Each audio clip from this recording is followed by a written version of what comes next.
The topic of the PowerPoint today is World War I as it affected Colorado. The topic involves lessons learned, and that's the title of the PowerPoint. As we proceed through the PowerPoint, we're going to talk about what sort of lessons were learned during World War I about not only the land, but also about community in Colorado. Our first topic is lessons we learned from the land during World War I. You can see the subcategory is the Dust Bowl.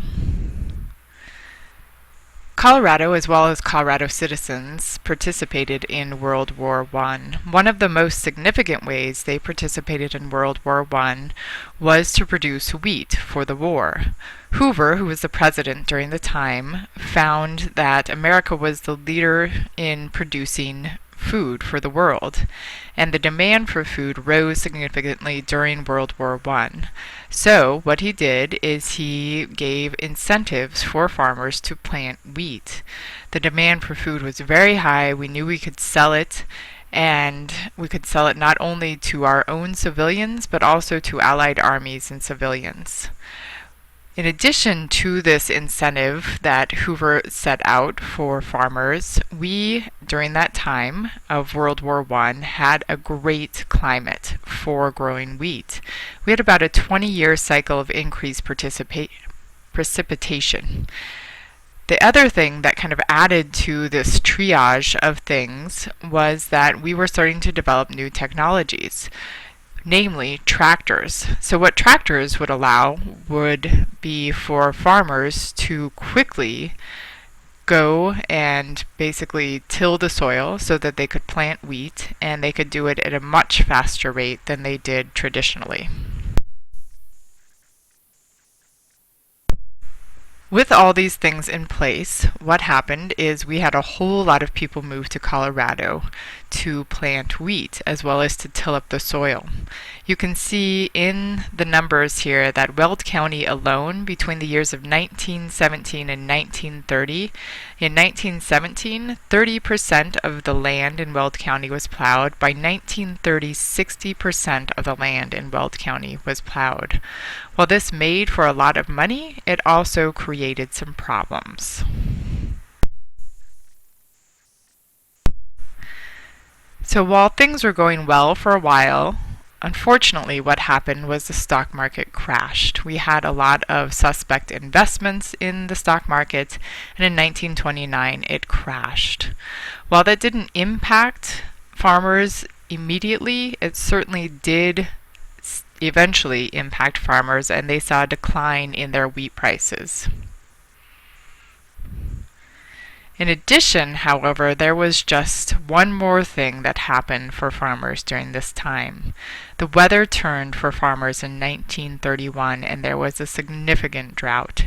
You can see that this is a picture of Colorado in 1931, and with all of that land plowed up, what happens is the Dust Bowl.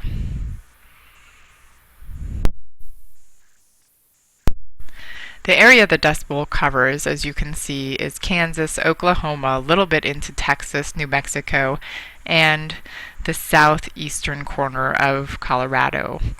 We are one of the areas that's hit by the Dust Bowl. So all of these factors lead up to basically a really great scenario for the Dust Bowl. We plowed under a whole lot of land, releasing kind of that original grass that held the soil. And what it leads to is this. Farms in eastern Colorado were hit really hard by dust storms, destroying their crops, destroying their way of life. The federal government recognizes that obviously they've caused some problems, and their response in 1937 is the Bankhead-Jones Farm Tenant Act. Basically what they do is they invest $50 million.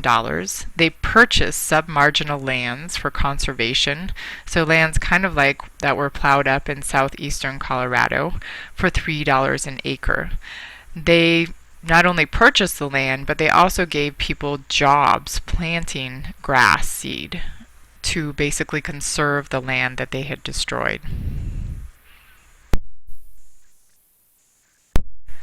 The result today is that about 200,000 acres in Colorado were purchased and planted with crested wheat to hold down the soil.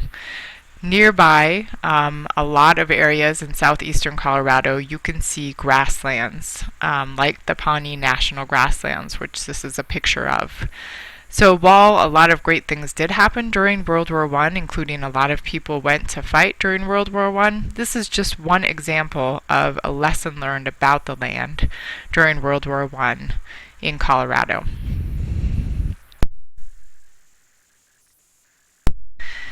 Many of the farmers unfortunately had to learn that lesson. A lot of farmers chose to simply relocate. They started to move further east, or they moved west in an opportunity to basically farm. Many people stayed. However, when they stayed, they had to follow certain very specific rules that were laid down by the federal government for soil conservation. In the end, however, we have many people who felt very cheated. They were some of the first-time owners of land, and the government, unfortunately in this case, turned them back into renters. So whereas before the Dust Bowl they may have owned the land, the government bought back that land, and many of them after that, because of the Depression and the Dust Bowl, could not afford to buy land again. So they were returned to renting the land.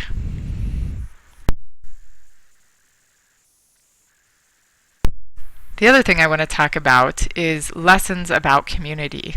This is happening shortly after World War I and during the Great Depression. And here, what I want you to do is I've provided a couple of websites that I would like you to explore, and it's something that we're going to explore this week in our discussion. The Civilian Conservation Corps and the Workers' Progress Administration had significant impacts in Colorado. It put people to work during the Great Depression and did a lot of amazing things. So what I want you to explore this week is, what did the CCC and the WPA do in Colorado? Was and were the programs successful? Do you think these sort of programs might be successful today? There are a lot of blogs out there kind of pondering this very question, because as you know, we have gone through some economically hard times recently. Would these sort of programs still continue to be successful today? The second part of our discussion this week is about the KKK.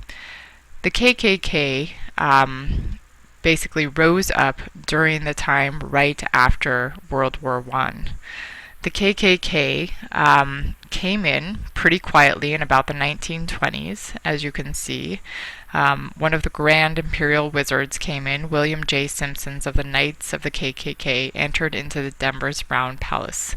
Huge irony, of course, as we know, Molly Brown was a huge advocate for reform and did a lot of great things for Colorado. And the irony is, of course, that the KKK enters one of the places that she and her husband built. So we're going to discuss in one of our discussions, how and why did the KKK come into Colorado? Who did some of the leaders in the KKK meet with in Colorado? How did they become powerful? Why did people join? And the biggest question, I think, is, was the organization that came into Colorado during the 1920s different or similar to the post-Civil War organization?